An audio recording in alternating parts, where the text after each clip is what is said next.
Water. In this module, you will learn about water and its properties. Water is a unique compound. It is one of the main necessities for the survival of life on our planet Earth. It constitutes about 65% of our body.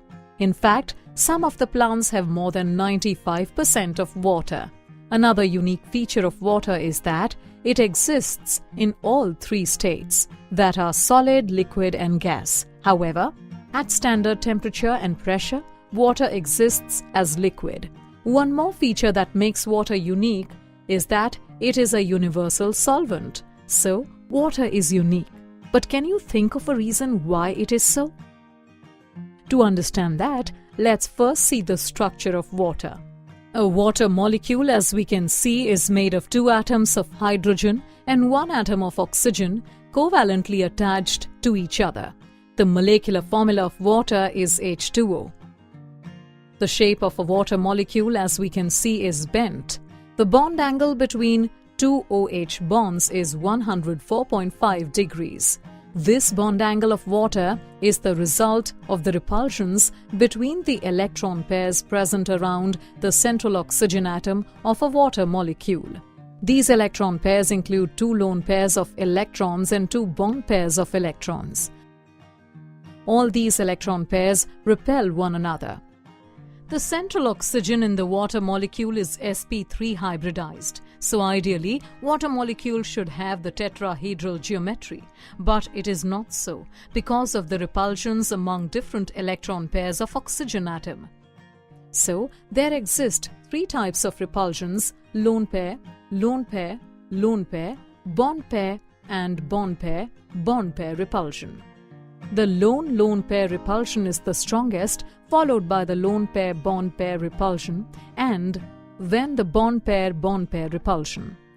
These repulsive forces finally give rise to a distorted tetrahedral shape or the bent shape of a water molecule with a bond angle of 104.5 degrees. Moreover, an oxygen atom is more electronegative than a hydrogen atom, so it tends to attract the shared pair of electrons towards itself. So the oxygen end of the bent water molecule has a partial negative charge and the hydrogen end has a partial positive charge. This makes the water molecule a polar molecule. This polar character leads to a unique type of bonding between the 2 water molecules. The positive end of one water molecule attracts the negative end of the other water molecule. These attractions are termed as hydrogen bonds. Such attractions keep the different water molecules together, and thus water exists in the liquid state at normal temperature and pressure. Not only that, water molecules can form similar hydrogen bonds with other polar molecules or ions. This makes water a good solvent. Now, we know that on lowering the temperature, water changes its state and becomes a solid. In the solid state, that is ice, the water molecules take highly ordered, 3-dimensional hydrogen-bonded structure. In this structure, as we can see, each of the oxygen atoms is surrounded by 4 other oxygen atoms, and there is a hydrogen atom in between each oxygen pair. We can also see that there are 4 hydrogen atoms around each oxygen atom. 2 hydrogen atoms are bonded with oxygen atoms by a covalent bond, whereas the other 2 are bonded through the hydrogen bonds.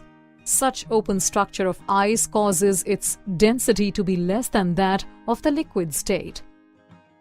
On the other hand, if the temperature of water is raised, the hydrogen bonds between the water molecules break. The water molecules become free from each other and escape as steam. That is the gaseous state of water.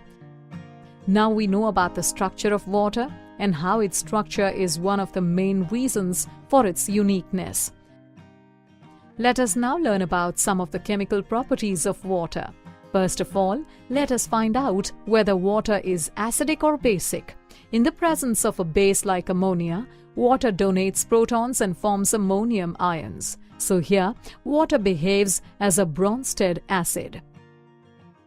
On the other hand, in the presence of an acid like hydrogen sulfide, water accepts protons and forms hydronium ions. Here, water behaves as a Bronsted base. So, water can act both as an acid or a base and is therefore an amphoteric compound. Such amphoteric nature of water can also be seen with the help of autoprotolysis. In autoprotolysis, two molecules of water combine together. One acts as an acid and the other as a base and leads to the formation of both hydronium and hydroxide ions. Next, let us study about the oxidation and reduction of water. The oxidation of water takes place during photosynthesis. Here, water gets oxidized and oxygen gas is released as the product. The oxidation of water can also be observed during its reaction with the fluorine gas. Here also, the product formed is oxygen gas. Reduction of water takes place when it reacts with electropositive metals like sodium. Here, water is reduced and dihydrogen gas is released as the product.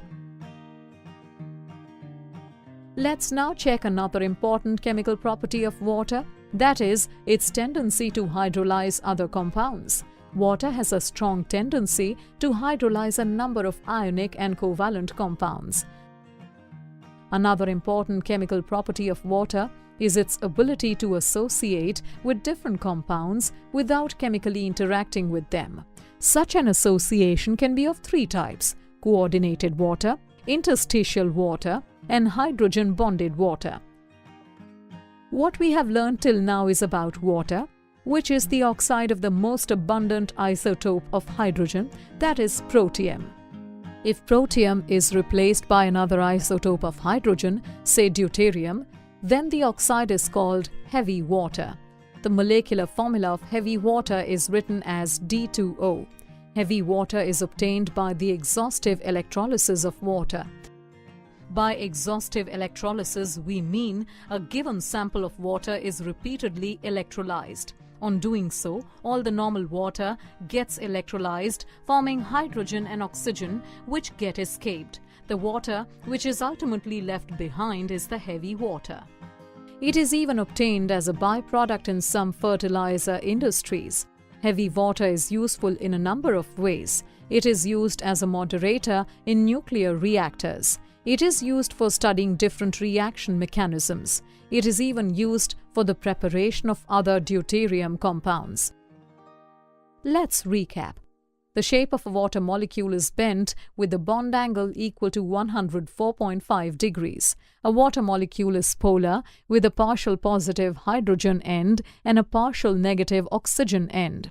The positive end of one hydrogen atom of the water molecule attracts the negative end of the oxygen atom of another water molecule. These attractions are termed as hydrogen bonds. In the structure of ice, water molecules have highly ordered three-dimensional hydrogen-bonded structure. Water can act both an acid or a base and is therefore an amphoteric. The oxidation of water releases oxygen gas and its reduction releases dihydrogen gas. Water has the tendency to hydrolyze a number of ionic and covalent compounds. Water has the tendency to associate with different compounds without chemically interacting with them. The oxide of the deuterium isotope of hydrogen is called the heavy water.